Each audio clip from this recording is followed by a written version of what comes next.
பேர்? சபரிதாஸ் மேடம். சபரிதாஸ். எப்படி அவங்கள மீட் பண்ணீங்க? எப்படி கல்யாணம் பண்ணீங்க? இது எக்ஸ்போர்ட்டில் வேலை செஞ்சுருந்தேன் மேடம். அப்போ தான் பழக்கம் அவங்களுக்கு. உங்கள் வீட்டில் யாரெல்லாம் இருக்காங்க? எங்கள் வீட்டில் இருக்கிறாங்க மேடம். ஆனால் சொல்லிக்கிற மாதிரி இல்லை மேடம். அவங்க ஒரு ஃபேமிலி தனித்தனியாக இருக்காங்க. என்னை என்ன எனக்கு வரேன்னு கேட்டுக்க மாட்டாங்க வந்தாங்கன்னா. அப்படியா? ஆமாம், வருவாங்க பார்ப்பாங்க. அம்மா அப்பா?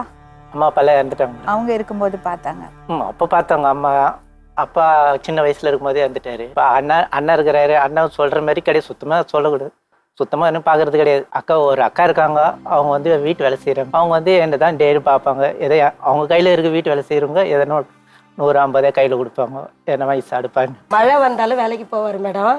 வெயில் அடித்தாலும் வேலைக்கு போவார். அம்ஜக்கரையில் ஒரு எக்ஸ்போர்ட்டில் லெதரில் வேலை செய்தார். அந்த ஸ்டெப்பு ஏறுவாங்க இல்லைங்களா பஸ்ஸில், நம்ம ஜனங்க தான் கொஞ்சம் புரிஞ்சிக்க மாட்டாங்கல்ல. படி ஏறும்போது சாணி கண்டதெல்லாம் மெரிச்சிட்டு அப்படியே ஏறுவாங்க. ஒரு முடியாதவங்க ஏறுறாங்கன்னு யோசிக்க மாட்டாங்க. ரொம்ப கலேஜாக இருக்கும். கை வச்சு ஏறுவார். நான் மழை வருது போவானான்னு சொல்லுவேன். எப்படி சாப்பிட்றதுன்னு போவார் மேடம். அப்படிலாம் ஓடி ஓடி உழைச்ச மனுஷனுக்கு இன்னைக்கு வேலை கிடைக்கல எங்கேயுமே. ஆனால் எங்கே போனாலும் உங்களால் முடியாதப்பா. நான் உண்மையை சொல்லட்டுங்களா, நான் நிறைய டைமு என் பையன் இதே பெரிய இஷ்யூவாக பண்ணிட்டான். குழந்தை அவனுக்கு தெரியல.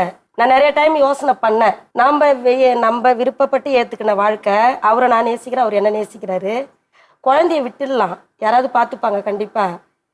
நிறைய டைம் நான் அவர்கிட்ட பேசிருக்கிறேன், எதனா சாப்பிட்டுடலாமா நைட்டில் அப்படின்னு சொல்லிட்டு. யார்கிட்டையும் போய் கேட்கறதுக்கு உடம்பு கால் முடியாமல் இருந்தால் கூட நானும் ஒரு மனுஷன் தானே மேடம். எனக்கும் ரத்தம் ஓடுது, எனக்கும் வலிக்குது, எனக்கும் உணர்வு இருக்குது, எனக்கும் எல்லாமே இருக்குது.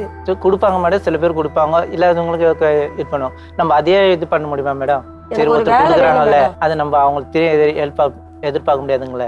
எங்களுக்கு ஒரு வேலை மேடம், ஒரு வேலை ஒரு வீடு மேடம், அவ்வளோதான் மேடம். எங்களுக்கு தங்கத்துக்கு ஒரு நிம்மதியான சாப்பாடு இல்லைன்னா கூட தங்கத்துக்கு ஒரு வீடு. நான் நிறைய இடத்துல இந்த வீட்டுக்கெல்லாம் எழுதி போட்டேன் மேடம். வீடை நம்ம மெயினாக பேசலை. நிறைய இடத்துல ட்ரை பண்ணேன், எனக்கு கிடைக்கல மேடம். நிறைய இடத்துல ட்ரை பண்ணேன்.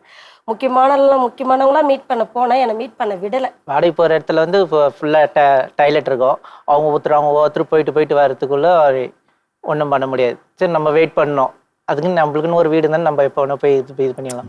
பப்ளிக்லேயும் போக முடியாத மாதிரி தண்ணியாக இருக்கும் மேடம்.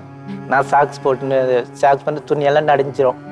நான் வந்து துணியை நான் மாற்றணும். வந்து பப்ளிக் டாய்லெட்டில் போனோம். அப்படியே தண்ணி சதன்னு இருக்கும். அதில் தான் நான் வந்து போகிறது. கையில் எதுவும் போட மாட்டேன். கைக்குள்ளே செல்லமோ அப்படியே கையிலே நான் வந்து எவ்வளோ எச்சிங்க இருக்கும், எவ்வளோ யூரின் பாஸ் பண்ணிட்டு போவாங்க. அது தண்ணி கூட ஊற்ற மாட்டேன். நாங்கள் அதுலேருந்து போவோம். நாங்கள்